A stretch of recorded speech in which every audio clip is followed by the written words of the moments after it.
Traição é traição, romance é romance, amor é amor e o lance é um lance. Traição é traição, romance é romance, amor é amor e o lance é um lance. É o peito, é o peito, é o peito, é o peito, é o peito, é o peito, é o peito, é o peito, é o peito, é o peito, é o peito, é o peito, é o peito, é o peito, é o peito. Bom, gente, pelo amor de Deus, gente. E é assim que a gente começa esse episódio especialíssimo do podcast Bora Marcar! Júlia Souza falando aqui. Diana. Natália Rodrigues. Ângela. Céu Gucci na área. Bubolzan. E a gente está aqui com uma convidada maravilhosa, especialíssima, rainha, que é ninguém menos que Regina Navarro Lima! Esse momento é nosso! Esse momento é nosso! Momento. Né não, diaba? Sim, gente. Olha só, pra quem não sabe, Regina é minha avó. Tá? Olha isso! Olha essa revelação! Olha que honra! Olha esse plot twist. Pega esse plot twist. E além de minha avó, gente, ela também tem o quê? Um currículo cheio. Ela é psicanalista, escritora, com mais de 12 livros lançados sobre relacionamento amoroso, sexual. Inclusive, A Cama na Varanda, O Livro do Amor, volume 1 e 2, que fala sobre a mudança de mentalidade desde a pré-história. E o Novas Formas de Amar, que fala sobre o relacionamento do futuro, sobre novas formas de ver o mundo. Nada será como era antes. Olha isso. Além disso, ela dá palestras por todo o Brasil, especialista do programa Amor e Sexo da TV Globo, é ex-colunista do programa Em Pauta da Globo News e hoje comentarista do Estúdio I do mesmo canal. Ela também atende consultório há 45 anos, fazendo terapia individual e de casal, e é ex-professora de psicologia do Departamento de Comunicação Social da PUC-Rio. É isso, gente. Segura esse currículo. Segura esse currículo. É só isso. Regina, eu queria muito agradecer você por estar... Nós estamos nada menos do que aonde? Aonde a gente está? Na casa de Regina. In the house. Na casa de Regina, gravando esse episódio. Eu queria muito agradecer você, Regina, de todo o nosso coração. A gente agradece muito. Esse momento é muito nosso. Com certeza. E vale lembrar aqui, galera, uma coisinha básica. Nós estamos como especialista em saúde psicológica, tá? E que tem 45 anos de experiência e há 45 anos recebe em suas mãos milhares de vidas, milhares de angústias. Como é que é isso, Regina? Então, assim, você que é conservador de merda e acha que o mundo vira em torno do seu umbigo, que fica aí cuspindo coisas nas redes sociais, pega essa visão, Regina. Ela tá afrontosa. Olha só, bom, primeiro que eu tô achando ótimo vocês estarem aqui, conhecer vocês, que eu conheço de nome. Maravilhosa. Bom, então vamos lá. Eu trabalho. Como é que foi que você perguntou? Não foi, Céu? Na verdade, eu tava aqui esboçando a minha revolta aos conservadores, né, que cospem as suas visões aí. E, assim, em torno do próprio umbigo, da vidinha deles. E aí você tem uma visão ampla e experiência de angústias existenciais e psicológicas em suas mãos. Então, olha só, eu sou psicanalista, atendo no consultório há 45 anos, atendo individual e atendo casais. Há uns 25 anos, mais ou menos, eu comecei a me dar conta de que as pessoas sofrem muito por questões de amor, de sexo, suas culpas, seus medos, suas frustrações, seus desejos. Aí eu parei e disse, olha, esse sofrimento, em grande parte, é desnecessário. E comecei a me dedicar ao estudo do amor, mas com viés da história das mentalidades. A história das mentalidades é uma coisa que tem uns 40 anos só, porque antigamente história a gente aprendia só data, guerra, fato. Agora não, os franceses começaram com a história da intimidade da vida das pessoas. Como é que elas viviam no casamento, como que era o namoro, a sexualidade. Eu me apaixonei por essa história das mentalidades no que diz respeito ao amor e sexo. Então, eu comecei a me especializar nessa área, por isso é que eu acabei escrevendo 12 livros sobre o tema. E o último, que é lançamento, né, super recente, que é o Novas Formas de Amar. Inclusive, eu estou lendo, ganhei de presente autografado, olha a honra. Olha isso. E aí, Regina, eu queria te perguntar, assim, primeiramente, quais são essas novas formas de amar? Pois é, o Novas Formas de Amar, a ideia desse livro surgiu porque de 5 anos para cá, eu comecei a receber casais no consultório com um conflito que eu nunca tinha visto antes no consultório. E não só no consultório, eu comecei a receber mensagens, muitas mensagens também. A história é a seguinte, um casal, uma das partes propõe a abertura da relação, a outra parte se desespera, arranca os cabelos e vem parar aqui no consultório. E então eu comecei a ver que isso estava acontecendo demais. Eu falei, gente, tem que falar disso, tem que refletir um pouco sobre essa mudança toda. Então, o que acontece é que a gente está vivendo uma mudança profunda na maneira de pensar e viver o amor e o sexo. Há muitas outras áreas, mas o amor e sexo é a minha área de trabalho, né, que eu foco aí. Então, a gente tem que refletir sobre todos aqueles valores aprendidos, todas aquelas crenças que a gente desde pequenininha aprende para conseguir se livrar dos preconceitos, se livrar do moralismo, né, aquele conservadorismo, e cada um poder viver melhor. Agora, tem uma coisa, para viver bem, tem que ter coragem. Porque para você questionar romper, tudo isso... né? Exatamente. É isso aí. É uma desconstrução, um processo longo. Até porque tem muitas pessoas que vivem no relacionamento aberto sem saber, né? Por exemplo, eu já propus uma relacionamento aberto, não foi aceito pelo, né? Mas eu vivi um relacionamento aberto sem saber. Sacanagem. É totalmente assim, diferente, né? É um acordo, né? Muitos casais É. têm esse conflito de Aí acordar. você perguntou quais são as novas formas de amar, né? É importante a gente entender um pouquinho da história do amor, assim, que está na cabeça da gente. Esse amor romântico, que todo mundo suspira por ele, né? Ai, estou precisando me apaixonar, né? Todo mundo quer viver um romance, né? Cavalo branco. Esse amor romântico, ele começou a ser uma possibilidade no século XIX, mas só entrou para valer em meados do século XX, incentivado pelos filmes de Hollywood, porque ninguém casava por amor. As pessoas casavam por interesses econômicos, políticos, as famílias escolhiam, né, o noivo, a noiva. Então, casamento por amor é uma coisa muito recente na nossa história, né? Então, o amor romântico, eu sou muito crítica a ele. Não sou crítica ao fato das pessoas mandarem flores, jantarem luz de velas, dançarem olho no olho, isso dá As tesão. pessoas confundem, né, Regina? Você acha que quando você Exatamente. fala que o amor romântico ele não existe ou ele foi uma coisa inventada, é a gente parar de fazer todas essas gentilezas não. e floreios Eu acho que o amor romântico tem que ser banido só por uma razão. Primeiro, ele é calcado na idealização. Você conhece uma pessoa, você atribui a ela características que ela não possui, nem parecida, nem perto, e depois você casa. Não, você inferniza. É aquilo ali, mas na sua mente exatamente. você Ela sempre inventa foi. outra. Nossa. Você inventa, e o pior, você casa e inferniza a vida da pessoa o resto da vida, né? E depois Pra ela fica se- decepcionado. Exatamente. Então, o amor romântico, além de ser calcado na idealização, ele traz um conjunto de expectativas, tipo assim, os dois vão se transformar num só. Ele é calcado na fusão.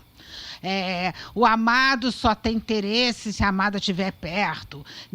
Nada interessa mais na vida se o amado não tiver. Ele vai te satisfazer todas as suas necessidades. Quem ama não tem tesão por mais ninguém, só te quer Nossa, mentira. essa mentira, essa é uma das isso maiores aí mentiras e é- frustrações Isso é um do peso casamento. terrível pra você carregar, né?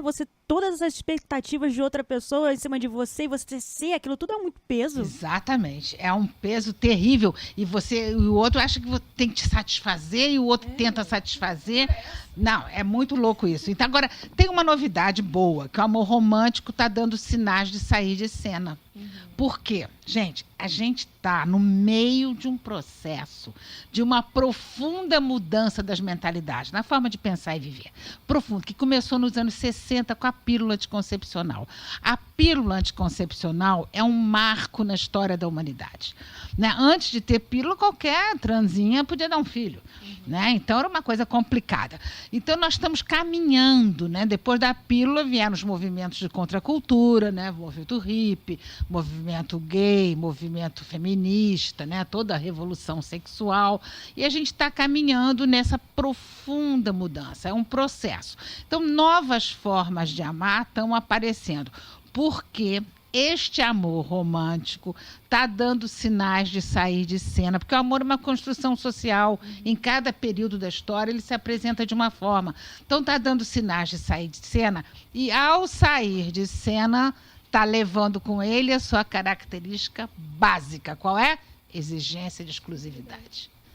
É por isso que a gente... Aí é a que polêmica, tá, né? Que as pessoas não querem abrir mão disso, não é mesmo? Elas querem para elas, né? Não querem que o outro abra mão, né? Quer dizer, cada um quer ter E esse liberdade. ciúme, né, você comenta no livro, que é a questão da necessidade de constância que a gente tem. E, em contrapartida, essa necessidade de constância faz com que a gente perca aquela liberdade do inseguro, do novo, que é calcado pela paixão, né? A gente tem uma controvérsia aí. O maior problema que a gente vive no amor hoje é entre o desejo de simbiose, desejo de ficar fechado numa relação às dois, e o desejo de liberdade. Parece que, aos pouquinhos, o desejo de liberdade começa a ganhar espaço. Agora, é importante a gente saber que a mudança das mentalidades leva, às vezes, 100 anos para acontecer. É uma coisa lenta e gradual, né? Mas isso não seria uma característica do ser humano? Porque nunca está satisfeito. Quer uma coisa e consegue, aí daqui a pouco quer outra, aí não está satisfeito, não consegue. Sempre está querendo o que não tem. É mais ou menos, né? Eu concordo em parte com você, eu acho que existe uma busca de satisfação, mas a gente tem meios de poder viver melhor, né? Quer dizer, então eu acho que a gente pode tentar reformular todas as nossas ideias e nossas crenças, que não é só uma característica do ser humano, é a cultura. Nós somos frutos de uma cultura. O condicionamento cultural, desde que você nasce, é tão forte que quando você chega à idade adulta, você não sabe o que você deseja de verdade e o que você aprendeu a desejar. Então, se você consegue romper com os preconceitos, porque se você for ver como as pessoas viviam nos anos 40, 1940, 1950, era muito diferente e era muito mais sofrido. Então, agora, as pessoas dizem assim, o casamento, né? Hoje as pessoas se separam. Sim, gente, a separação só começou quando o amor entrou no casamento. Quando o amor não entrava no casamento... Muito problema, né? Já era tudo acordado. Exatamente. Sabia o que ia se esperar, né, daquilo ali. Exato. E as expectativas eram diferentes. Por exemplo, o que uma mulher esperava? Que o marido fosse provedor, fosse respeitador, né, sustentasse a casa. E o que o marido esperava? Que ela fosse boa dona de casa, boa mãe, cuidasse dos filhos, da camisa dele, do botão dele, da camisa.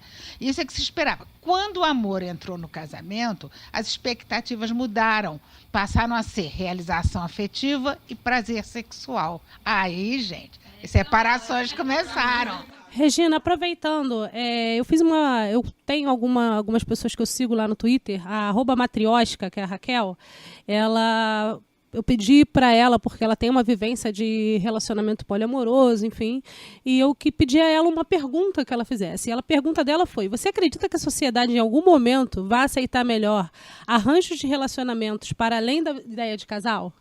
Olha, então, é Patrícia o nome dela? Não, é Raquel. Oi, Raquel. O negócio é o seguinte, se uma pessoa chegasse nos anos 50 e dissesse assim, daqui a algumas décadas as moças não vão mais casar virgens, iam dizer que a pessoa estava piradinha, porque a virgindade era um valor que vocês não imaginam. Tinham homens que descobriam que a noiva não era virgem, terminava o noivado. Ou então, se alguém dissesse assim, daqui a algumas décadas um casal vai poder se separar e vai ser aceito com naturalidade. Até bem pouco tempo a gente tinha o crime de honra. Exatamente. Né? Que se descobrisse que a mulher não fosse virgem, o homem poderia até partir para agressão. Então, aí separação. Todo mundo separa hoje, ninguém mais é discriminado. Quando eu era adolescente, criança, tinha muitas escolas aqui no Rio que não aceitavam filhos de pais desquitados, que não existia divórcio. Ela diz, não aceitava. Então, não mudou, gente? Isso não mudou?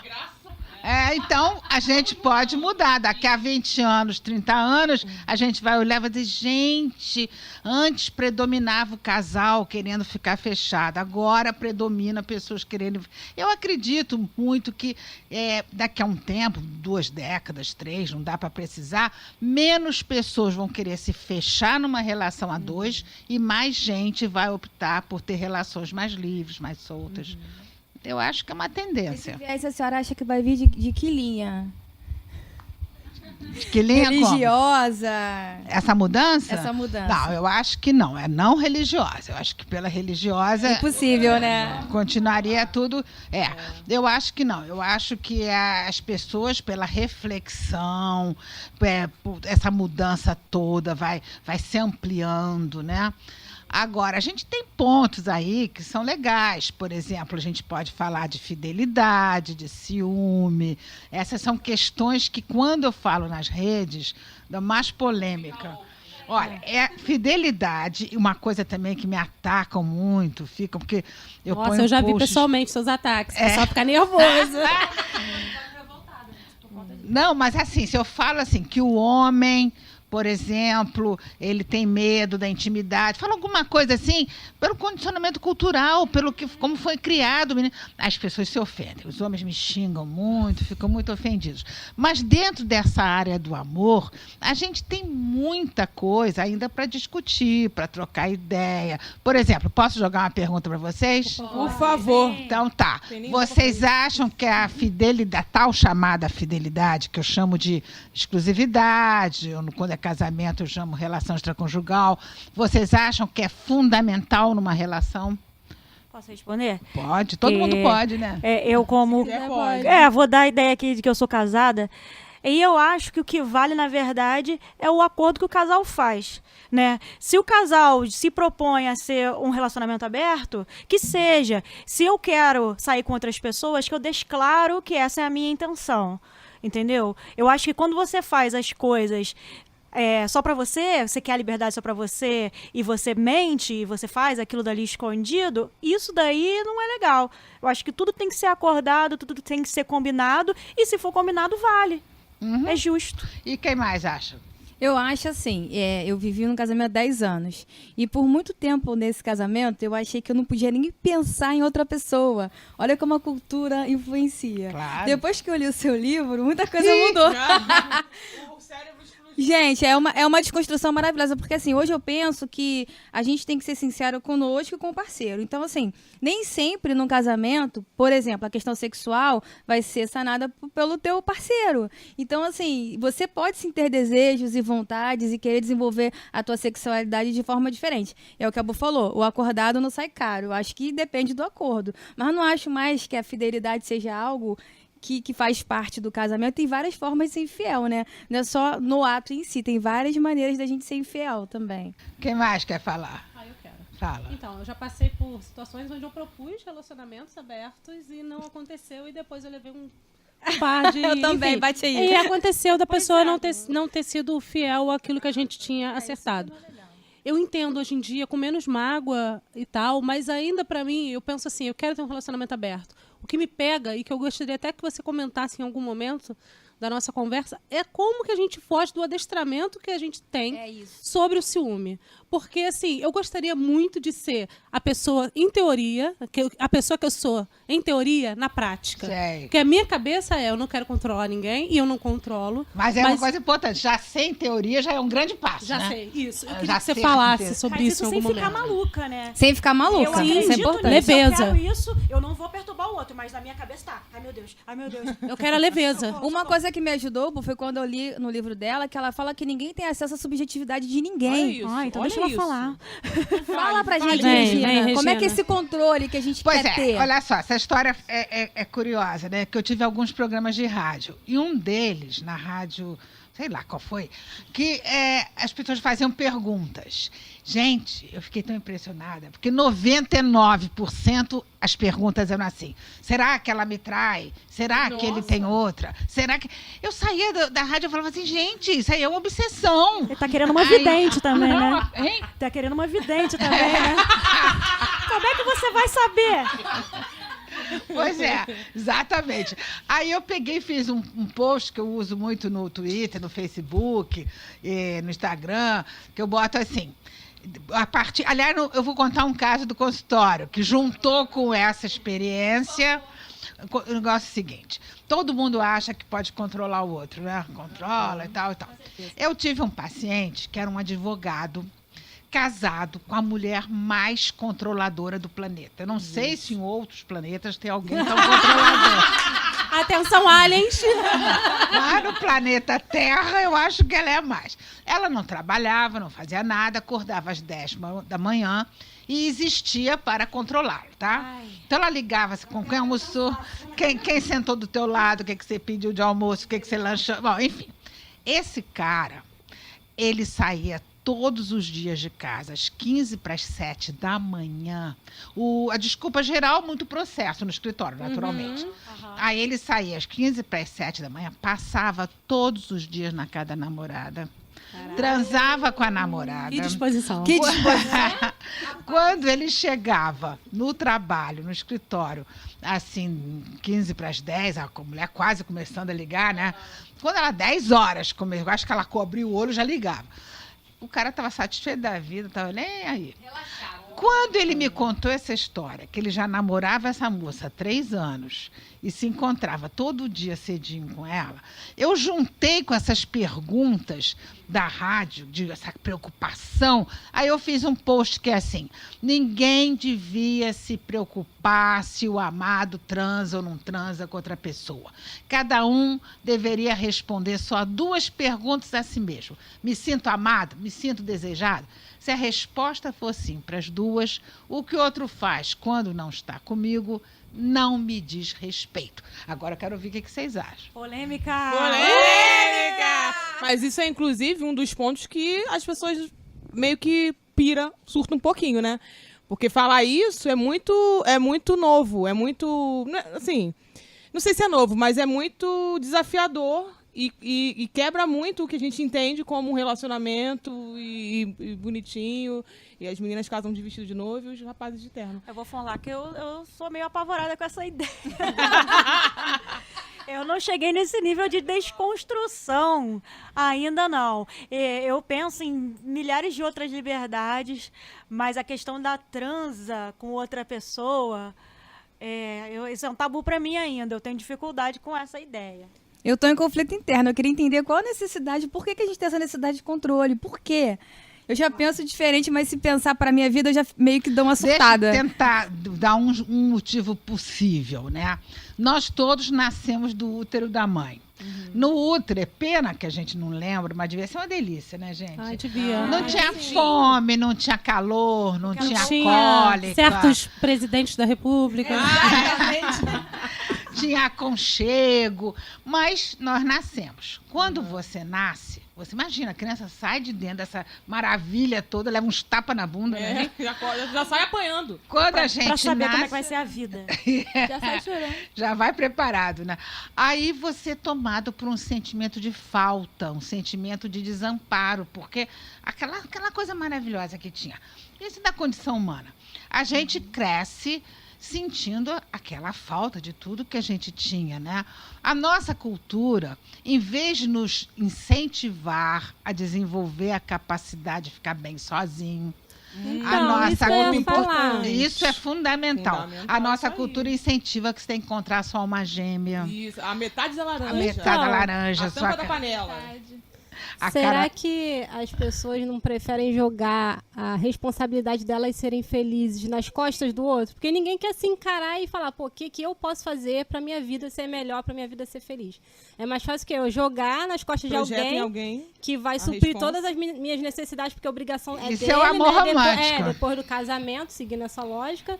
Então, eu vou jogar em cima de uma pessoa e tudo que qualquer passo errado, eu falo, não, aí, tá vendo? Ela tá me deixando infeliz. E não se curte, né? É minha. E são pessoas que não se gostam, eu acho. Não sabem se gostar. Você desenvolver a capacidade de ficar bem sozinho não significa que você não vai se relacionar. Exatamente. Significa, pelo contrário, que você fica até mais apto a escolher uma pessoa que tem a ver com você do que inventar uma pessoa só porque você tem que ter alguém do lado. Perfeito. Né? Você fala da propaganda, né? Do amor romântico, que é maior que a da Coca-Cola. Porque tudo que a gente Eu fiquei chocada quando eu vi o quê? É melhor do que Coca-Cola. Mas será que a cultura impõe essa questão do amor romântico? Pois é, gente. esse amor romântico veio depois da Revolução Industrial. E ferra mais a gente, mulheres, Acaba né? com a nossa Vamos vida, fazer vamos essa combinar. esse Porque parênteses, as né? mulheres, tudo tinha a ver com a mulher engravidar ou não. Se você pegar a história da gente até a pílula, o fato, as mulheres tinham 15 filhos, gente, 18 filhos, 20 filhos.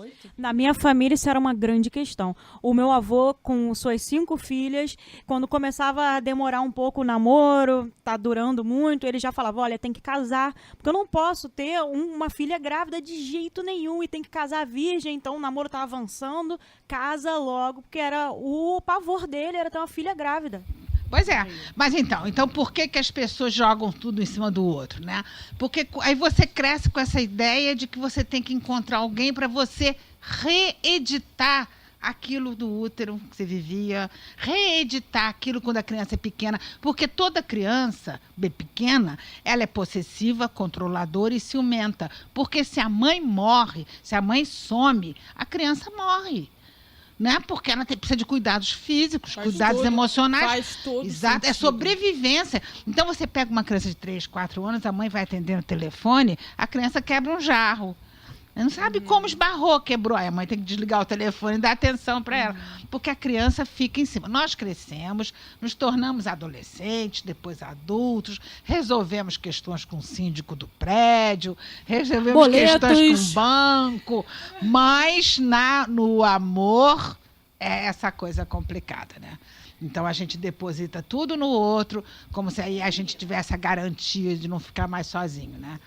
E acho que em cima disso também é que acontecem as maiores violências, né? Casos da pessoa que, terminou comigo, eu não sei mais o que fazer da minha vida, aí mata a pessoa. Nossa, total. Porque não consegue ver além daquilo, né? Você não muito consegue complicado. ficar Sentimento de sozinho. posse, sentimento de... Ao mesmo tempo que eu vejo que as pessoas estão pensando em novas maneiras de amar, estão pensando em liberdade, existe uma resistência enorme. E as agressões, os assassinatos estão aumentando muito. Não sei se é porque está muito em voga, mas eu tenho essa sensação de que aumentou. Eu acho que está sendo mais noticiado e estão dando mais importância a isso, né?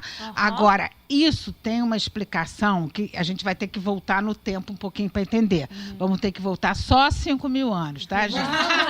Só. Foi ontem. Só 5.000 anos. Hoje, a gente tem uma história, porque a arqueologia se desenvolveu muito, e a gente sabe que até 5.000 anos, durante milhares de anos, ninguém sabia que o homem participava da procriação. O homem ia para a caça, a mulher ficava. Quando o homem voltava, ela estava grávida ou tinha um filho. Eles acreditavam que a criança, o feto, né, era colocado no útero da mãe por um sopro que vinha do vento, das grutas, dos mares, dos lagos, vinha e era colocado na criança. Viviam todos em paz. Segundo pesquisas arqueológicas, essa época, todo mundo vivia em grupo, em comunidade, não existia, ninguém sabia quem era o pai, só existia a linhagem materna, então os filhos eram filhos de todos cuidavam, homens e mulheres, ninguém sabia que era o pai, porque eles não sabiam que o pai tinha alguma coisa a ver, que o homem tinha alguma coisa a ver. Só descobriram quando começaram a domesticar os animais e se deram conta que aquela ovelha desgarrada não tinha filhote. Aí caiu a ficha, e o cara disse, espera aí, então... O filho é o homem? Então o filho é só do homem. Gente, acharam que a mulher não tinha mais nada a ver, que a mulher era só um receptáculo para levar até o nascimento. Alguns homens ainda acham isso até hoje. Bem louco. Pois é, aí o que aconteceu? Surgiu nessa época a propriedade privada, meu rebanho, minha terra. O homem falou que aprisionou a mulher para ter certeza de que o filho seria dele. Para não dividir, não deixar herança para o filho de outro. Então, a questão de não correr risco de ter que dividir herança com o filho de outra pessoa fez com que a mulher fosse aprisionada. Pela história, vem vindo a mulher aprisionada, a mulher foi considerada, no início do cristianismo, ela era considerada insaciável, perigosa, era a Eva que é responsável pela queda do paraíso, a Eva, a mulher do Adão, que aí, então, estava aqui... Cuidado com as mulheres, que elas são o demônio. Exato, mas era Te mesmo. seduzir, te Quantas levar pro foram inferno. queimadas? Isso aí foi foi um capítulo da nossa história Lamentável. muito forte no século XVI, que o mundo estava começando a mudar, estava surgindo a imprensa, estavam surgindo uma porção de mudanças sociais.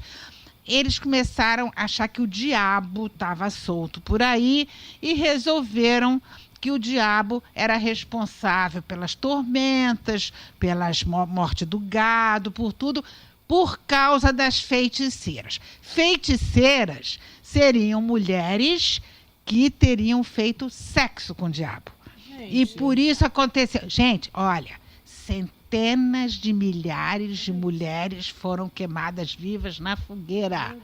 Porque bastava ter uma mancha no rosto. Qualquer comportamento suspeito, ou que você desagradasse alguém que tivesse poder ou Exatamente. voz, você ia queimar. Exatamente. na Você fogueira. podia acordar e ir lá para uma autoridade qualquer e dizer assim, sonhei que a minha vizinha é feiticeira. Aí a vizinha era pega, era torturada, ela confessava tudo, que andava de vassoura pelos céus, mas era morta na fogueira. E eles queriam dar o exemplo. Foi uma coisa assombrosa isso. E, olha, eles desenvolveram até uma profissão chamada alfinetador, que eles inventaram que toda feiticeira, ela tinha um sinal, uma verruga, coisas que todo mundo tem. O alfinetador, eles prendiam a mulher, ficava nua, presa com os braços para cima, e o alfinetador ficava alfinetando para confirmar que ela era feiticeira. Dá para crer isso? Então, as mulheres tiveram uma opressão nesses 5.000 anos, que foi uma coisa impressionante. Outro dia, eu estava num programa de TV, não sei, ou alguém mandou uma coisa... um programa de rádio. Um rapaz ligou e falou assim, doutora, vamos combinar uma coisa? Nem feminismo, nem machismo. Aí eu falei, escuta aqui. Feminismo sempre, machismo nunca. Machismo é a superioridade do homem sobre a mulher. O feminismo é a luta pela igualdade de direitos. Aí eu digo o seguinte, gente, não dá para entender alguém não ser feminista. Uma pessoa que não é feminista tem duas possibilidades. Ou ela desconhece a história completamente, ou ela está pouco se lixando para as mulheres continuarem sendo torturadas, mortas, espancadas. Ou ela quer que isso se continue. Pois é. Então, ou ela não conhece a história ou quer que continue. Então, os privilégios, né? As pessoas estão sentindo seus privilégios ameaçados. Tem gente que está muito ciente disso, ciente do que o feminismo propõe, ciente da história, e acha que é muito mais interessante que a mulher continue sendo subjugada. As mulheres estão reagindo. Essa coisa que a gente viu do Me Too, né, desses movimentos. Imagina, gente, aqueles grandes produtores de Hollywood. Se algum dia eles sonharam que eles iam ter processo em cima deles. Cadê? Nunca, porque era assim mesmo. E aqui também, qualquer lugar. Era parte do jogo. Né? Vocês sabem que no final da Idade Média era considerado normal e aceito socialmente que os jovens se reunissem em bando e saíssem estuprando as mulheres? Isso era aceito. Na Índia ainda até pouco tempo, né? E a mulher era culpada, né? Você não tinha nada que tá na rua. Se você tá sujeita a... Sozinha na rua fazendo o quê? Essa coisa de culpar a mulher. Igual o último caso, terrível, a mulher né? foi culpada porque ela foi pro encontro depois de conversar 8 meses com um cara no aplicativo. Muitas mulheres culpando a própria mulher porque ela foi no encontro. Gente, pelo amor de Deus. Mas o que é mais espantoso é quando você vê a própria mulheres Exatamente. jogando contra Mas elas o que mesmas. acontece? Nós somos adestradas, né, Regina? É. Nós somos adestradas, são anos e anos, nós somos ensinadas a nos odiar. A gente não tá... A sororidade, ela tá surgindo com força agora. A gente tá segurando uma na mão da outra. E falando, olha só, você tem esse direito, você tem o direito de estar com a roupa que você quiser. Então, é recente pra gente ter essa mentalidade de não abrir a boca pra falar, pô, mas também levar o cara pra casa? A gente tem que estar... A gente tá refletindo agora e fala, não... se ela quiser, a gente sabe. Gente, uma mulher pode passar nua. O cara não tem o direito de encostar o dedo. Até porque se o homem for pro motel com uma mulher e ela enfiar o cabo de vassoura nele, a culpa é dele que foi pro motel com ela? Acho que é agressiva que a senhora tá. Eu tô revoltada, Que gente. coisa revoltada. linda de uma mãe, um neném. Ursinho furioso. Inclusive, toda essa conversa que a gente está tendo aqui sobre relacionamentos e um novo modelo, novo, né? Um novo normal, na verdade. Sempre cai, essa conta cai mais para as mulheres também. Porque as mulheres são o quê? São putas. não tá com o marido numa festa, pô, veio pegar alguém, com certeza. Ontem, eu tava num happy hour da DJ Tami, beijo, querida. E eu fui, eu dei uma aula de tarde, e aí de noite a gente foi lá eu e uma amiga minha, a gente tava lá curtindo, dançando, brincando, eu e minha amiga sozinhas, e ela também tem o marido dela, mas a gente tava sozinha. Meu marido ficou em casa e, cara, tá tudo muito bem. Sozinhas não, vocês estavam uma com a outra. Sim, sozinhas que eu digo Porque não você já fala acompanhar nessa lógica de você ter que ir com o marido em todos os lugares. Como a Regina falou, ser um só, nessa coisa Com o dono. E gente, a gente se curtiu, dançamos, fizemos um passinho de baile charme. E aí depois acabou, a gente veio pra casa e tá tudo bem, assim, não quer dizer absolutamente nada. Só que isso, pra algumas pessoas, é uma leitura de saíram, Vale Night. Essa expressão conheci recentemente. Agora, a mudança das mentalidades, ela é lenta e gradual, né? Todos nós temos que contribuir para isso. Sim. Por exemplo, esse podcast está contribuindo para isso, para fazer as pessoas pensarem. Olha essa responsa. Pensa em pessoas. Maravilhosa. As pessoas pensarem. Quanto mais a gente levar a reflexão, mais as pessoas vão pensando. Por exemplo, muitas mulheres ainda são agarradas aos modelos tradicionais, né? Acham que tem que ser submissas, dizem com muito orgulho. Eu não sou feminista, né? Dizem uma coisa assim. Parece que é negativo, né? Ser feminista. Não, aí dá vontade de perguntar, entendi, você quer que as mulheres continuem levando porrada, mais tempo ainda, né? Então, então agora tem uma coisa, tem muitas mulheres, geralmente numa palestra, perguntam assim, a mulher independente assusta o homem? Aí o auditório inteiro levanta o braço, assusta. Aí eu digo assim, existe uma diferença entre mulher independente financeiramente e mulher autônoma. Eu chamo de mulher autônoma a mulher que independente é que ganha dinheiro, tá? Fica claro. Profissional liberal, executiva, blá, blá, blá. A mulher autônoma, eu chamo aquela mulher que se libertou dos padrões de comportamento que foram impingidos à mulher. Colocar mulher não transa no primeiro encontro, mulher, sei lá o que mais, mulher não telefona quando sai com o cara, fica esperando sentada, ou então mulher tem que ter um homem ao lado. Não mostra interesse. Não pode mostrar interesse. Tem que saber com doce. Enfim. A mulher autônoma já se libertou disso. Aí eu pergunto assim, eu faço de brincadeira que eu já sei o que vai acontecer. Aí eu pergunto assim, quem é mulher autônoma, levanta o braço. Aí muita gente levanta.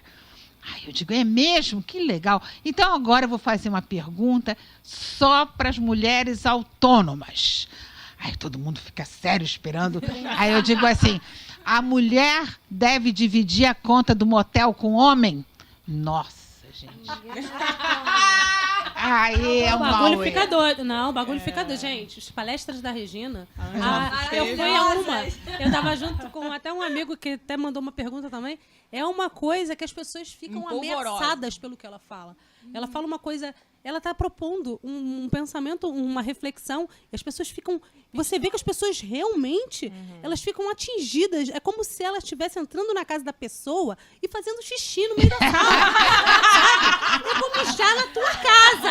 Ela só está falando de relacionamento aberto, de poliamor. É mais uma possibilidade, né? E as pessoas ficam loucas. Mas olha só, as justificativas que eu mais escuto são assim.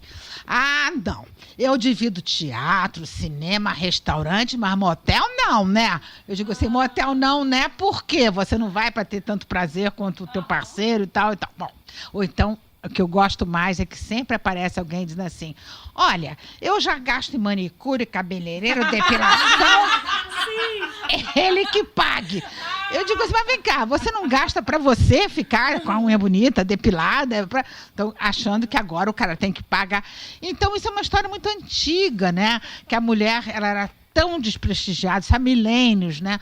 Ela não tinha como sobreviver, ainda mais com filhos, que a única coisa que ela encontrou para fazer frente a tudo isso foi dar o corpo dela em troca de mercadoria, dinheiro, comida, perfumes e tal. E a coisa fica nessa educação que a gente vê, né, que a gente teve e tal, do papel da mulher, não sei o quê. A minha mãe, por exemplo, ela dizia assim, muito feio, uma moça abrir a carteira no restaurante para dividir, que coisa deselegante. Então, quer dizer, uma coisa de que o homem tem que continuar. Então, aquele padrão, né? Então, a gente tem muita coisa para... Por exemplo, outra questão que causa polêmicas, falando nesse negócio de mulher e tal, porque a questão é o seguinte... As mulheres não podem querer só os benefícios da emancipação. Tem que ter os ônus das emancipações. Da emancipação. Já vi muito homem reclamando disso. Você tem os benefícios, mas agora você também tem direitos e deveres e tal, né? Então, eu acho que isso... Então, por exemplo, tem uma pergunta que causa muita polêmica quando eu digo assim, o cavalheirismo é prejudicial às mulheres? Ih, todo mundo, claro que não. Homem cavalheiro é uma beleza, hein? Todo mundo gosta dessa cavalheirismo. Eu falei assim, olha, gente, gentileza é ótimo. Todo mundo tem que ser gentil, homem com mulher, mulher com homem, mulher com mulher, homem com homem. Cavalheirismo é outra coisa. É sempre o homem com a mulher, tratando dela como se ela fosse uma incompetente, uma incapaz, até para abrir uma porta. Então... certos mecanismos que parecem inocentes têm que ser questionados porque eles acabam reforçando ideias que já deviam ter sido deletadas há muito tempo. Então, mas esse cavalheirismo pega todo mundo. Não, e se você não... Você tá no carro, se o parceiro, sei lá, namorado não abrir, você fica boladíssima. Tem meninas que ficam boladíssimas. Nossa, que grosseria, que falta de mas se você fala com o cara que não precisa, que você pode abrir, também fica revoltado. Mas aí eu tô falando, eu tô falando. A pessoa Amigo, parece estar sendo grossa por explicar, não precisa. Gente, eu abro a porta de um homem, se ele tiver cheio de embrulhos, claro que eu abro, isso é gentileza. Exatamente. Não é? A gente, uma senhora, se não conseguir atravessar a rua, não estiver enxergando, eu ajudo ela a atravessar. Isso é gentileza, que todo mundo tem que ser com todo mundo. Agora, cavalheirismo... Tem a ver com a ideia da mulher ser frágil. Isso. Olha aí. Exatamente. Tem a ver com a ideia da mulher ser frágil. Ela é frágil, ela tem que ser o tempo todo cuidada. Precisa de um homem pra resolver a vida dela. Isso, porque ela sozinha ela é incapaz, não vai ela dar é certo. frágil. Gente, pelo amor de Deus, né? Tem até uma autora que fala assim, aí sempre tem aquele braço, aquela mão do homem no nosso braço, como se a gente não pudesse andar sozinho. Ai, gente, a mão do homem é boa em outros lugares. Vamos combinar.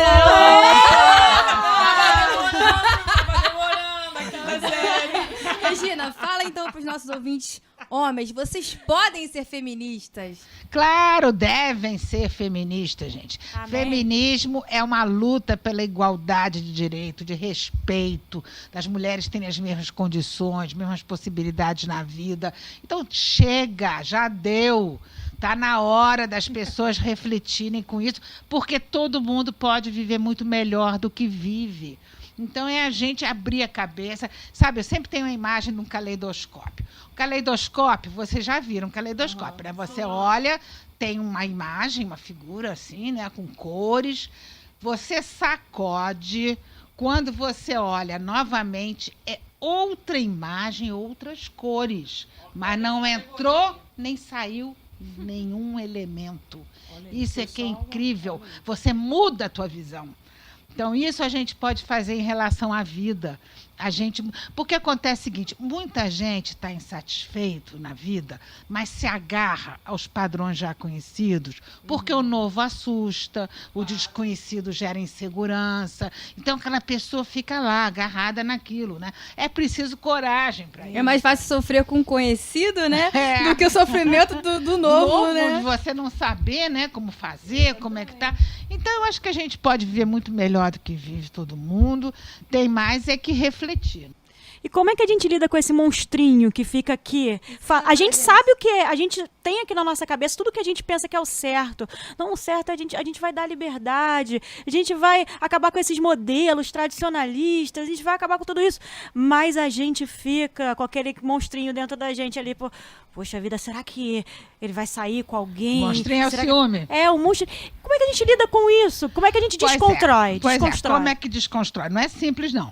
Eu sempre digo assim, olha, se você está com ciúme e não conseguiu evitar, você não joga em cima do outro. Morde o dedo, ó. bate a cabeça na Vai ter parede. pessoa que vai ser hospitalizada. Tem gente sem dedo por aí. Guia prático. Mas aí eu vou falar uma coisa, Regina. Tem gente que é julgada por não ter ciúmes. Ah, sim. Tem fale gente que sobre isso. Você não tem ciúme, você é ok. As pessoas não entendem, não. Como assim você tá aqui sozinha? Ou, como assim, gente? Tá errado. Não, você já tá vi errado muitas mesmo. mulheres E aí dizendo a sociedade vai em cima que- também, sabe? ele não me ama porque não tem ciúme. É, Ou então exato. alguém que se sente lisonjeado porque o outro tem ciúme. Gente, não sabe que sorte de ter um parceiro ou parceira que não seja ciumento, né? E a Porque o sorte ciúme- quer nascer sem sentir isso aí, sem ter Mas é ciúme. difícil. Nessa difícil, cultura gente, que a eu acho gente muito vive. É difícil, mas quem não tem ciúme também é metralhado também, sabe? É metralhado, porque como assim você não tem ciúme? Como assim você tá aqui sozinha? Como assim, Como se a sabe? pessoa fosse Onde é que fria, tá, onde é que tá indiferente. o seu parceiro, a sua parceira? Como assim? Você, eu não sei, deve estar em casa. É. Como assim você não sabe? Agora, eu acho que uma maneira da gente se livrar do ciúme, porque eu já conheci algumas pessoas que me contam que foram muito ciumentas e conseguiram pensar bastante sobre o absurdo daquilo e tal. Porque o ciúme é limitador para quem sente e para quem é alvo dele, né? Para os dois, né? Uma vez uma amiga veio me visitar e ela chegou aqui, em 2 minutos sentou aqui, ela não parava de olhar o relógio. Eu falei, o que é isso? Ah, não, porque quando eu não chego até às 8, ele... Eu falei, vai embora. Não dá. Expulsou de casa. Mas não dava para conversar. Ela não parava de olhar o relógio, estava aflita. Vamos conversar num momento mais relaxado, né? Porque assim não dá. Então é muito limitador. E é muito... Agora, a gente fica pensando assim, eu acho pela reflexão, você pode começar a ver o absurdo que é, você ficar bem com você mesmo. Por exemplo, o ciúme pega mais quem? Quem tem autoestima mais baixa. Ciumento mesmo. Tem gente que é ciumento mesmo. Doente. Eu sei de cada caso de quebrar. Conta um. Uma moça que chegou na casa do namorado, estavam meio terminados assim, ela resolveu fazer uma surpresinha, 1h da manhã. Não. Aí ela chegou lá, bateu na porta e ele não abria, e ela sabia que ele estava em casa, que ela viu o carro na garagem. Aí bateu. Quando ele foi abrir para dizer que ela invadiu lá, que começou a quebrar tudo, encontrou uma moça lá, começou a dar tapa na moça. Uma coisa horrorosa. Deus! O cara nunca mais quis vê-la na vida, ainda bem, né? Tomara, ainda bem. porque ela tem que aprender. E a tendência é piorar, né? A pessoa Essa tá coisa, rompante. olha, existe uma coisa muito importante que eu acho que agora está começando a surgir. As pessoas darem importância à individualidade, a sua e a do outro. Isso é muito importante. Pois é, o amor romântico está saindo de cena, está dando sinais de sair de cena, porque ele prega a fusão, né? Que a gente falou dos dois. E no momento que a gente está vivendo, a gente observa a busca pela individualidade. Eu quero saber meu potencial a desenvolver, eu quero saber minhas possibilidades na vida. Então, a gente quer ter nossa individualidade preservada e preservar do outro. Então, eu acho que as relações estão partindo de uma coisa de fusão, aquela coisa, os dois se transformarem num só, para uma coisa de diferenciação. Eu sou eu, você é você. Eu acredito que uma relação amorosa, um casamento, pode ser ótimo. Mas, para isso, as pessoas precisam reformular as expectativas que alimentam a respeito da vida a dois. Por exemplo, primeiro, jogar fora aquelas expectativas do amor romântico, né? Vai me completar, nada A mais tampa vai da faltar. panela. Se ele for, eu não vou, você tem que ir junto. Nessa história de ter que ir junto, eu sei uma historinha ótima, uma moça que chegou e ela era casada com um cara, eles não tinham filhos e moravam por aqui, e ela adorava a praia, ela trabalhava muito a semana toda, ele também. Então eles iam à praia sábado, domingo, ela curtia muito. De repente, a tia Loló dele, que morava em Belém do Pará e que criou ele, mas ela nem conhecia, veio morar no Rio e lá no Recreio, longe, sei lá onde ela foi morar. E ele não queria mais ir à praia porque queria passar o domingo inteiro com a tia Loló. E ela, no início, primeiro dia, foi lá. Passou o dia todo sentado olhando para a tia Loló. Segundo domingo também. No quarto domingo, ela virou e falou assim, vem cá. Eu não conhecia a tia Loló. Não foi tia Loló. Nunca nem vi, tia Loló. Exatamente, não foi a tia Loló que me criou. Gente, Vamos combinar isso. uma coisa? Você vai visitar a tia Loló e eu vou Beijo pra pra praia. tia Loló, inclusive. Manda um beijo. Exatamente isso. E eu vou pra praia e depois a gente no final do dia se encontra. Foi um drama. Se você me amasse, você queria ir comigo na Tia Loló. Misericórdia. Agora, um casamento, além de você ter que romper com essas questões do amor romântico, que o amor romântico que prega isso, que Tia Loló é uma delícia. Nunca nem vi. Quer dizer, que se eu vou pra mim, é pra ele, tem que ser pra mim, né? As pessoas têm que ter liberdade de ir e vir, ter amigos separados, programas independentes, ter respeito total à vida do outro, às ideias do outro, a maneira da outra pensar, né? Você não querer impingir suas ideias, impor suas ideias, e mais do que tudo, não haver controle algum da vida do outro. Por favor, salva de palmas após esse diálogo. Gente, quando a gente perde a individualidade, por conta dessa misturada toda que a gente faz, a gente passa a ser desinteressante também. Claro, Fica tudo desinteressante, fica aquela coisa horrorosa, sem sal. E você não se desenvolve como ser humano, né? Exatamente. Você tem que estar sempre adequando a sua imagem para agradar o outro, para corresponder à expectativa. Então, eu acho que tem gente que escreve assim, você é contra o casamento. Eu digo, olha, esse modelo de casamento que está aí gera muito sofrimento.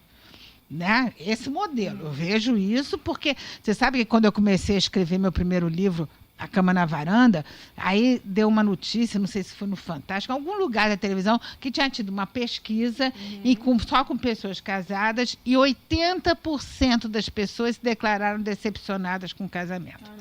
Aí eu digo, gente...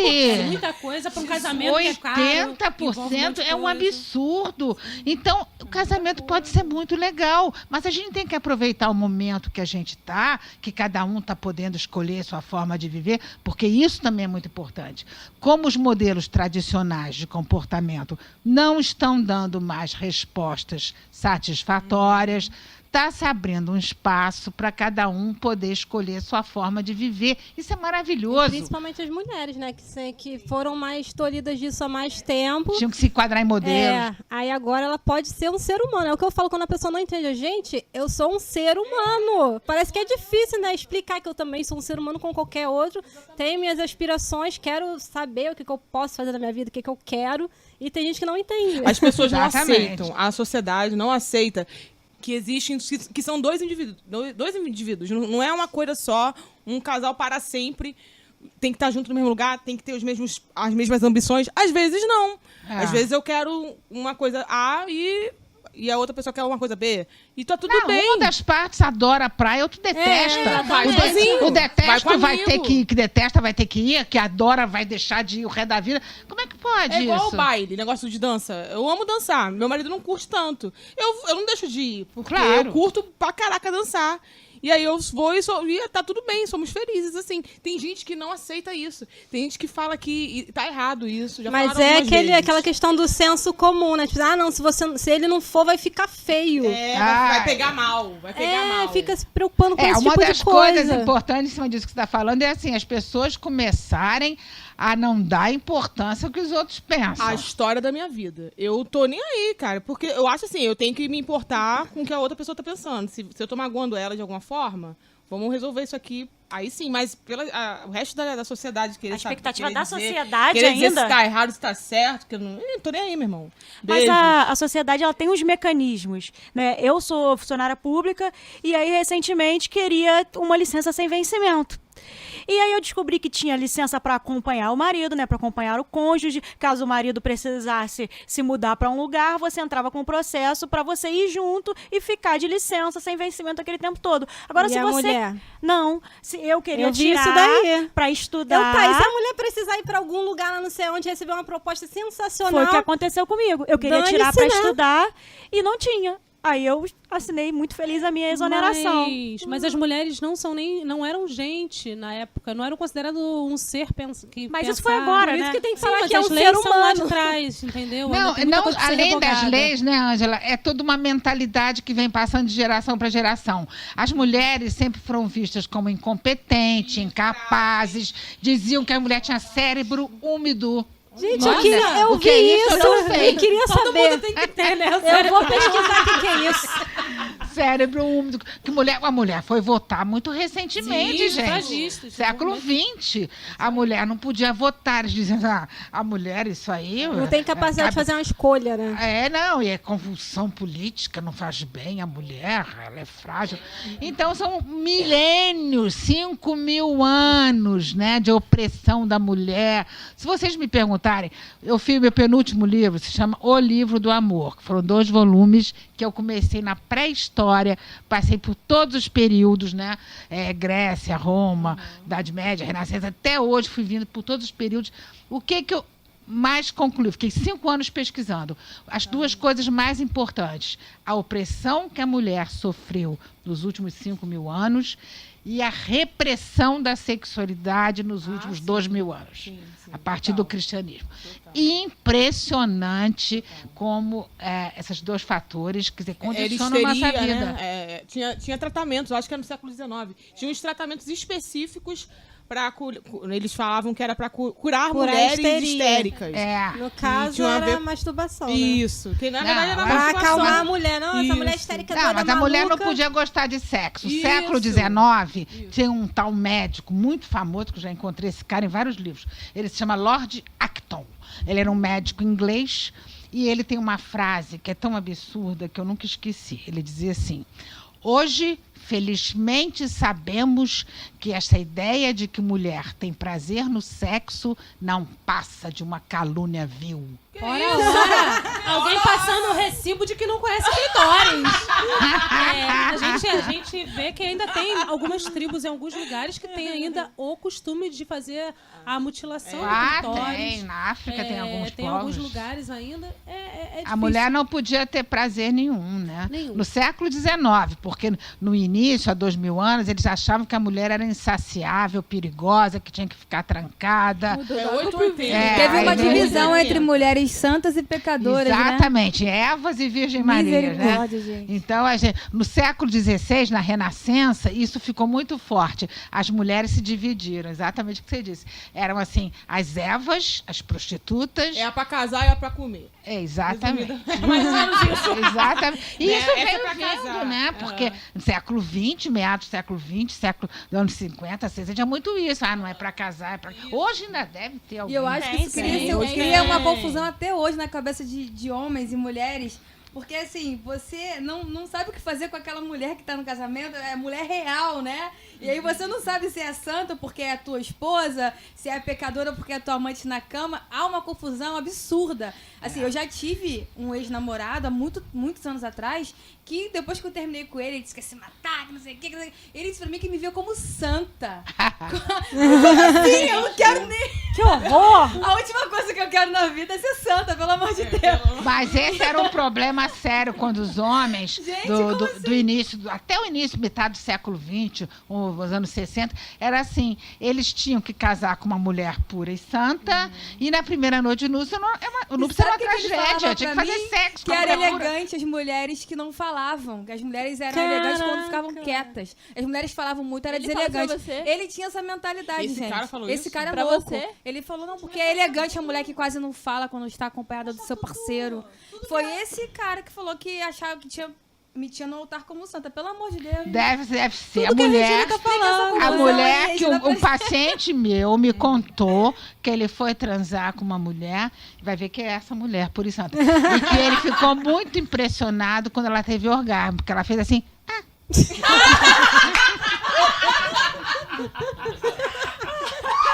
Olha isso! Até pra falar, não pode falar, porque aquele negócio que a Cel falou aí, as mulheres não podem falar, não pode nem falar quando Pode nem gozar de Olha só, ele tinha uma sexualidade muito reprimida, ele era muito contigo, ele era muito estranho, contido. Assim, é claro que durou pouco, durou meses nosso namoro, que, né, vamos combinar, não tem como durar mais. Durou bastante. Então, assim, tinha uma problemática muito maior, essa confusão que os homens fazem sobre as mulheres. Nós somos mulheres reais, rapazes. Seres Casem, humanos. namorem com Corpos mulheres reais reais. também. Não façam fantasias na cabeça de vocês. Regina, eu tenho uma pergunta aqui do Gabriel Rodrigues. Beijo, ele Gabriel. também, beijo pro Beijo. Gabriel, Ah. @ADM Gabriel Uf. O Gabriel estava lá na Filos também, e ele falando, né, sobre o fato da monogamia ter surgido por causa do capitalismo, dos bens e tudo mais. A dúvida dele, e que eu acho até que você já falou, de certa maneira, que são só novas maneiras, mas eu queria que você respondesse essa pergunta dele. A dúvida dele seria se no poliamor... O poliamor não seria uma forma de ter uma casa na praia e uma na serra? Inclusive, queria. Diferentes parceiros como um reflexo do capitalismo. Aí você também não estaria numa relação de posse? Você consumindo as pessoas de uma maneira diferente? Eu não consigo ver assim, não. Eu acho que o poliamor, quer dizer, o poliamor é definido como uma possibilidade prática de você amar e se relacionar com várias pessoas ao mesmo tempo, de uma forma. O poliamor legal. E o relacionamento aberto é a mesma coisa? Eles fazem alguma diferença. Tem um grupo de relacionamento aberto muito importante lá no Rio Grande do Sul, né, que eles estão se espalhando até no Novas Formas de Amar. Eu ponho um trechinho do livro deles, que eles fizeram. E o pessoal do relacionamento aberto, eles acham que você tem que ser inteiramente livre. O poliamor, pelo que eu entendo, vocês têm que participar, todo mundo tem que saber o que está acontecendo, tem uma coisa, mas assim. Mas o poliamor, eu não vejo uma coisa de consumismo ou não consumismo. O que eu vejo porque, na verdade, é possível você amar mais de uma pessoa ao mesmo tempo. Muita gente, eu já atendi, tem consultório há 45 anos. Vocês podem imaginar o que eu já peguei de gente dizendo que está amando duas pessoas. Eu tô querendo. Só? O que você quer amar duas pessoas? Amar várias pessoas. Assim. Então. Eu quero sentir amor, só isso. Então as pessoas podem amar, agora elas se cobram muito a fazer uma decisão, decidir, escolher uma em detrimento de outra. É muito sofrido. Geralmente é um conflito grande, a pessoa fica péssima, o outro também. Então, eu acho que pode ser que um dia seja bem mais comum que você ame várias pessoas. No poliamor, eles defendem o seguinte, que você pode ter o seu parceiro estável, fixo, e outras relações. Ou então você viver sozinho e ter várias relações, né? Eu acho que a gente vai ter que esperar um tempinho para ver como é que isso vai se desenvolver. Mas eu não consigo imaginar uma criança que está nascendo agora, daqui a 30 anos, ela ter relações amorosas como a maioria tem. Não consigo imaginar. Deus no comando, hein? Porque, olha, eu queria muito ser dessa geração agora. A geração da Diana, por exemplo, da nossa podcaster, já é uma geração maravilhosa. Eu fico assim, nossa, como eu queria estar nesse momento. Eu tô com 39 anos e, assim, algumas coisas são bem difíceis para mim. Por eu estar numa caixinha ainda. Tá difícil sair dessa caixinha. Mas o que você sente que é difícil para você? Eu falei assim, eu acho que a Ângela teórica é muito melhor do que a Ângela prática.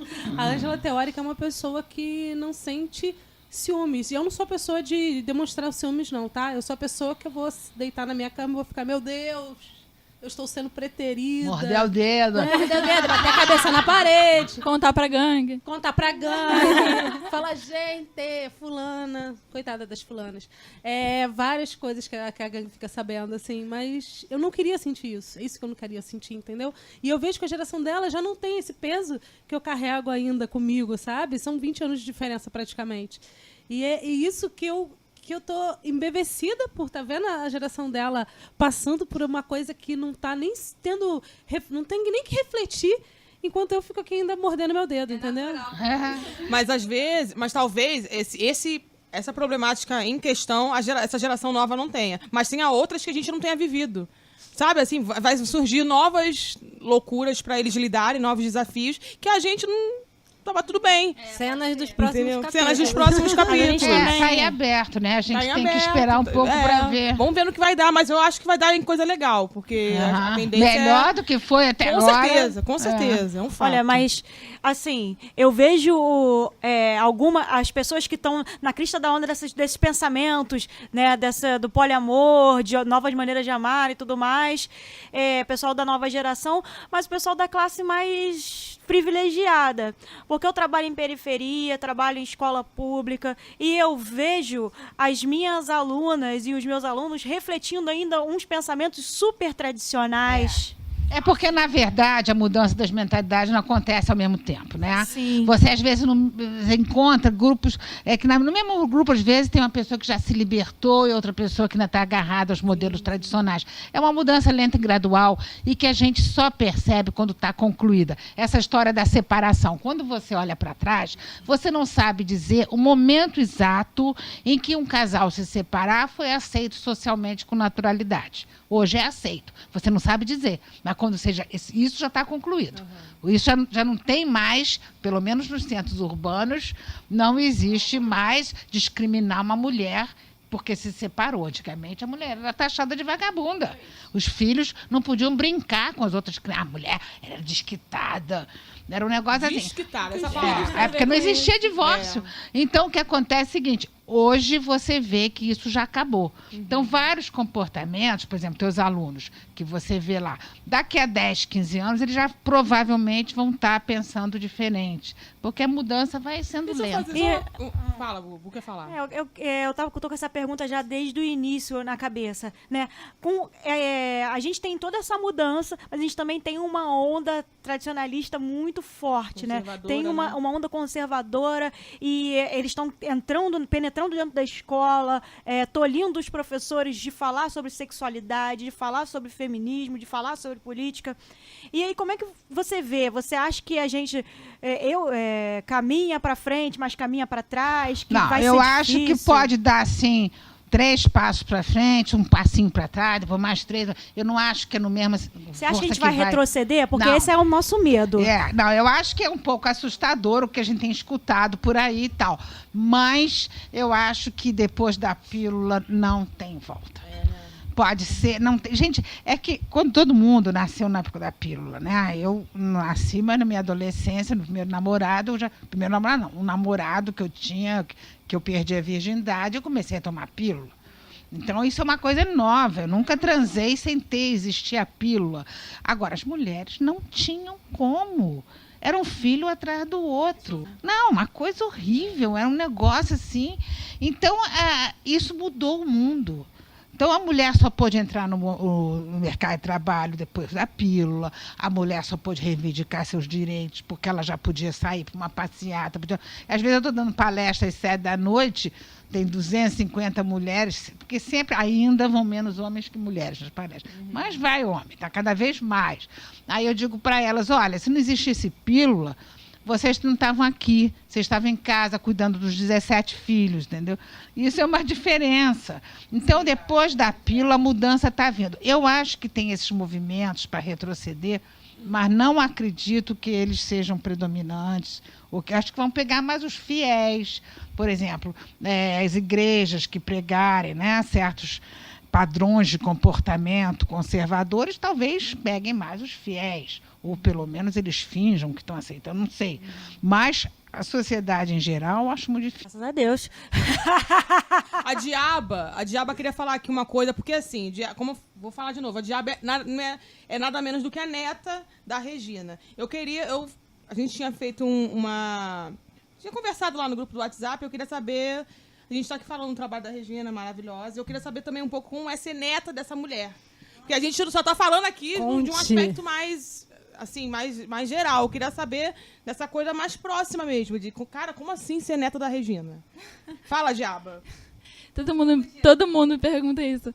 Mas eu acho que, sim, pergunta também sobre educação sexual na escola, agora que está sendo um debate atual. Na verdade, eu tive educação sexual na escola, porque minha avó me colocou numa escola que ensinava isso. E ela também, desde o início, desde que era bem pequena, ela já me ensinava sobre, enfim, camisinha anticoncepcional, sobre ter segurança, sobre assédio, falava sobre tudo isso que as pessoas não querem falar, mas que, obviamente, é uma coisa muito importante que as pessoas precisam falar com as crianças, não só com as meninas, mas com meninos também. E não falar apenas para os meninos assim, não use essa roupa porque o menino ali vai te olhar. Mas falar para o menino, olha, não olhe para ela porque isso é falta de respeito e, enfim, tratar os dois gêneros da mesma forma. Acho que é isso. Olha isso, cristal. Cristal de coisa maravilhosa. E aí você trouxe essa ideia dos meninos e eu vejo como o machismo ele prejudica os meninos pra caramba. Muito. O machismo prejudica. Tudo, prejudica. O pessoal acha que o machismo bota o homem lá no alto e a mulher no chinelo e que o homem vai viver e sendo maravilhoso por causa disso. Não. Olha, essa história começou, eu contei para vocês, né, que havia aquela sociedade de parceria antes do patriarcado se instalar. O patriarcado se instalou quando o homem descobriu que passado da procriação e surgiu a propriedade privada. O patriarcado é o poder do homem, né? É uma sociedade de dominação. Então, quando o patriarcado se instalou, a humanidade foi dividida em duas partes, homem para um lado, mulher para o outro, e foi definido com muita clareza um ideal masculino. Força, sucesso, poder, coragem, ousadia, nunca broxar, ganhar dinheiro. Né? Isso... Homem não chora, homem não fala das suas emoções, não demonstra sentimento. Isso foi o ideal masculino que os homens... Quantos homens ouviram? Homem não chora, para com engole o choro. Tem aquele documentário lá, o The Mask You Living, lembra? Exatamente. Um documentário sobre isso, muito legal, que mostra como os homens foram condicionados. E qual foi o ideal feminino que foi criado? Qual foi? A mulher ser frágil, delicada, meiga, cordata, submissa, obediente. E falar baixo, se comportar, sentar com a perninha Claro, fechadinha. corresponder à expectativa do homem. E isso veio vindo. Essa é a origem do machismo, que é tão entranhado que as pessoas nem se dão conta. Às vezes uma mãe educa o filho, faz comentários muito machistas para aquele filho, a própria mãe, porque ela está repetindo o que ouviu, porque o grande problema é a gente repetir só o que ouviu e passando para frente e não parar para refletir. Exatamente. Então, a origem do machismo é essa. Mas o machismo está começando também a perder suas bases. Porque o sofrimento dos homens não é fácil. Um homem hoje... É muita cobrança. Olha, eu atendi um paciente que sentou no sofá, um cara de 26 anos, camisinha regata, uma fita na cabeça, sandália. Você começou a chorar. O que está acontecendo com você? Estou pensando em me suicidar. Porque broxou 3 vezes. Oh, meu Deus! A primeira vez que broxou, pode ter sido por acaso, uma broxada eventual, normal. A segunda vai frouxar, porque a preocupação foi tanta que a terceira... Então, esse malefício do machismo, né? Do homem não poder se entregar às sensações, do medo da intimidade. Por exemplo, existem homens que não se libertaram da mentalidade patriarcal, que eles têm muita dificuldade numa relação com uma mulher, porque eles não conseguem ter intimidade, porque se deixar conhecer, poderia ameaçá-los como se fosse um sinal de fragilidade, fraqueza, vulnerabilidade. Eles são mais íntimos com os amigos do que com a esposa. E mesmo com os amigos, as mulheres sempre contaram tudo para as outras, né? Dividiam o que sentiu e tal. Os homens tinham que manter também, então dar um tapinha nas costas, né? Nunca pode dizer. No mictório, senta longe, faz xixi longe, assim, mija, né? Que não pode falar fazer xixi também. Não pode. No mictório tem 3, assim. Tem que pular um. Tem que pular sempre um. Não pode ficar 2 homens mijando, como eles falam, juntos, assim. Isso tudo tem a ver com isso. Então esse machismo é terrível. Manja rola. É uma tragédia.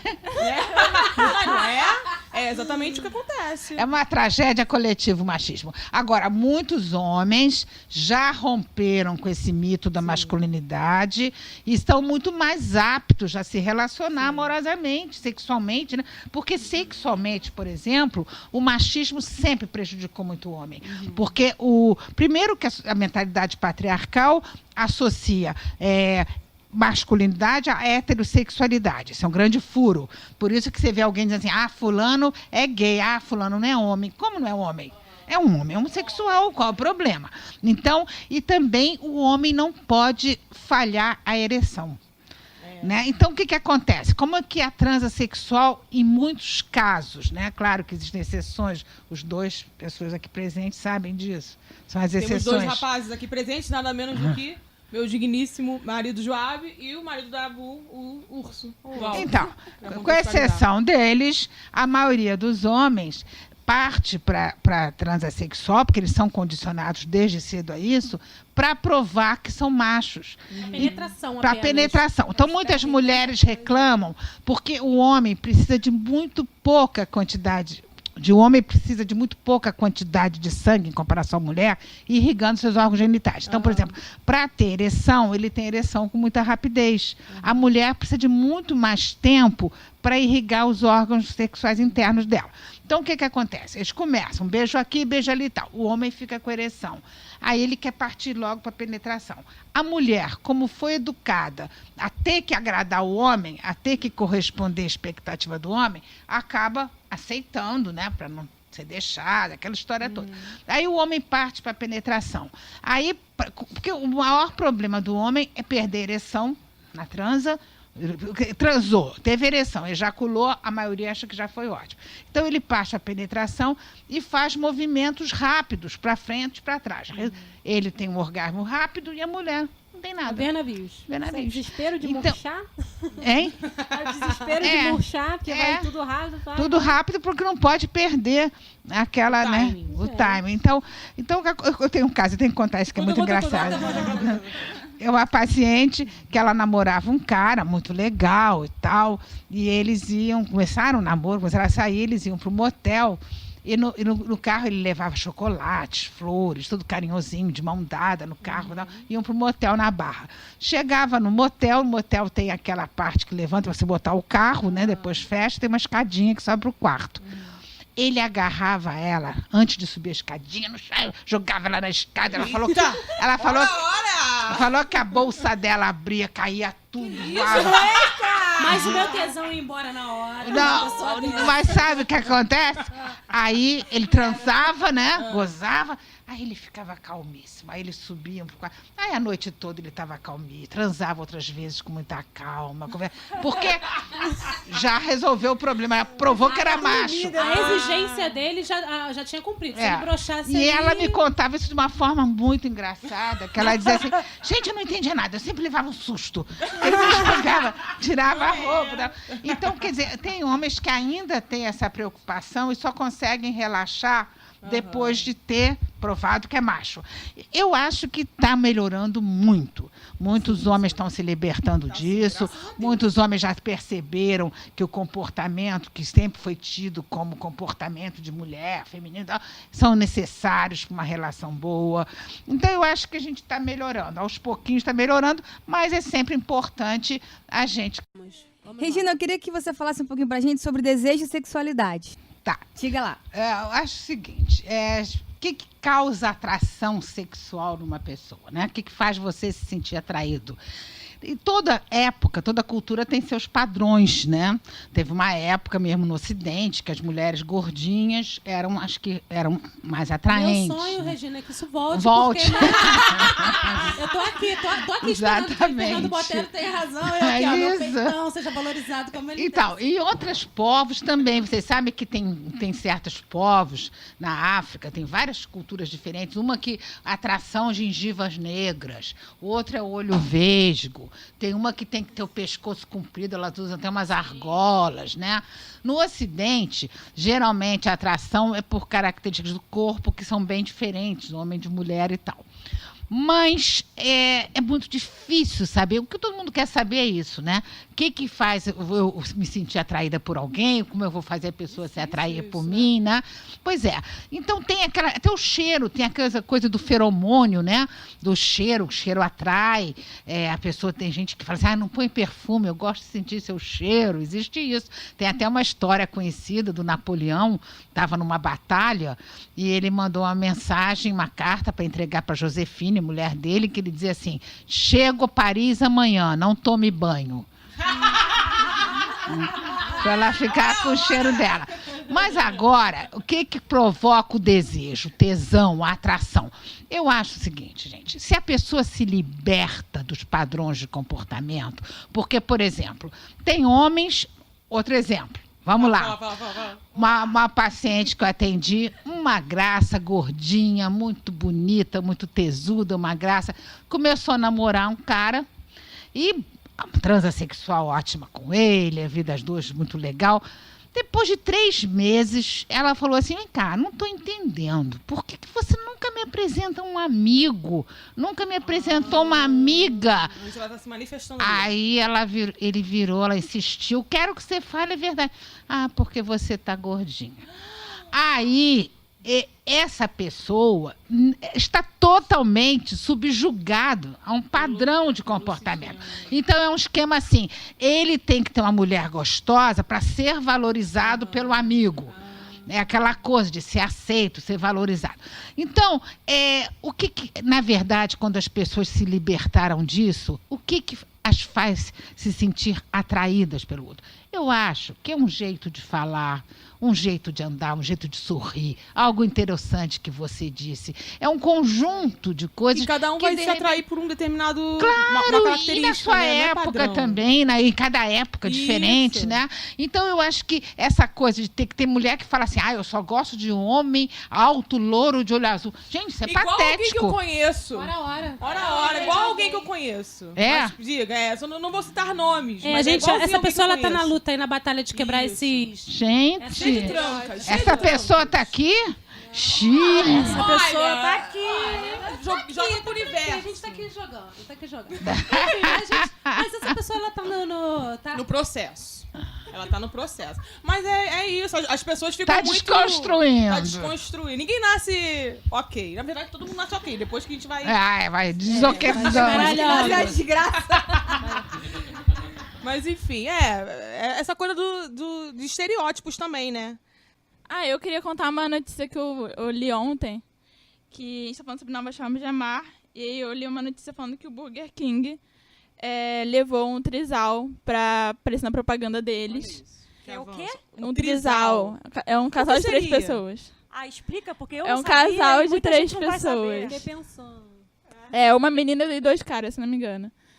E aí, o Burger King tá falando aqui, o diretor de marketing falou que a campanha é pra deixar claro que no Burger King toda forma de amor é bem-vinda. Ou seja, Burger King nos patrocina. Patrocina a gente! Burger King. E que, além disso, não vai ser só propaganda. Eles estão promovendo um debate sobre a importância do respeito a todas as formas de amar, que vai acontecer na terça-feira na Avenida Paulista.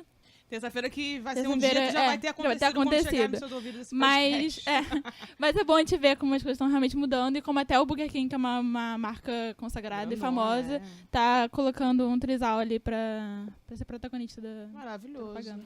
E agora, gente, pra gente concluir com um trecho do livro de Regina, as culturas elegem suas formas de viver, sofrer, de gozar, de morrer e de amar.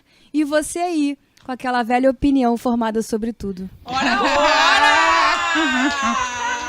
Salva de palmas pra você! Gente, eu queria agradecer imensamente a generosidade dessa mulher, Regina Navarro Lins. Maravilhosa. Ela nos recebeu em casa Maravilhosa. com um biscoito de polvilho espetacular. Refrigerante. O melhor da minha vida, vida, esse biscoito de polvilho. Ela abriu um sábado da vida dela para nos receber aqui. Olha Agradecer isso. muito, muito mesmo. De verdade. Foi um prazer. Eu sou uma fã de muito tempo antes de conhecer a Diana, antes de imaginar ter Diana na minha vida. Eu sou muito fã do seu trabalho. Que bom. Acho que o que você fala é assim, é uma reflexão, você é uma filósofa moderna que as pessoas vão refletir sobre coisas que vão mudar a vida delas a longo prazo, a médio prazo, não interessa, mas isso é um poder de reflexão que você propõe, que eu fico... Nossa. Muito legal. E eu acho muito interessante o trabalho que vocês estão fazendo, trazendo isso, passar para mais pessoas, porque é assim que a gente vai propagando as novas ideias, né? As pessoas vão passando. E foi muito legal ter vocês aqui. Como é que a gente faz? O livro, onde é que a gente acha esse livro maravilhoso, essa Bíblia? Olha, algumas livrarias têm, outras se esgotou. Na internet, se vocês entrarem na Amazon, os meus livros estão todos lá. E eles entregam rapidinho, tá? Tem Novas Formas de Amar, tem o Livro do Amor, e tem A Cama na Varanda, e tem alguns outros. Então deve ter no Kindle também, né? Show. Eu queria falar também pra vocês seguirem a minha avó. Por favor. Nas redes sociais, ela tem Twitter, Facebook, Instagram. Então a gente vai deixar todos os links na descrição.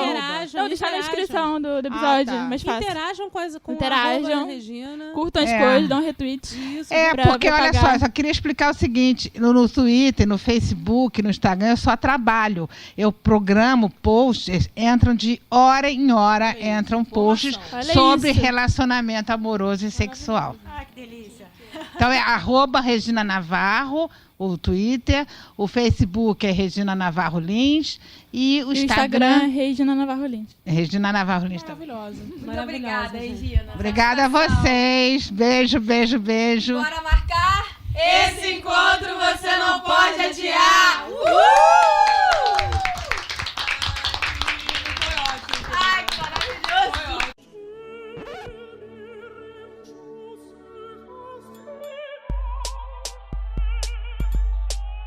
Pode Sim, um selo de podcasts produzido e apresentado por mulheres.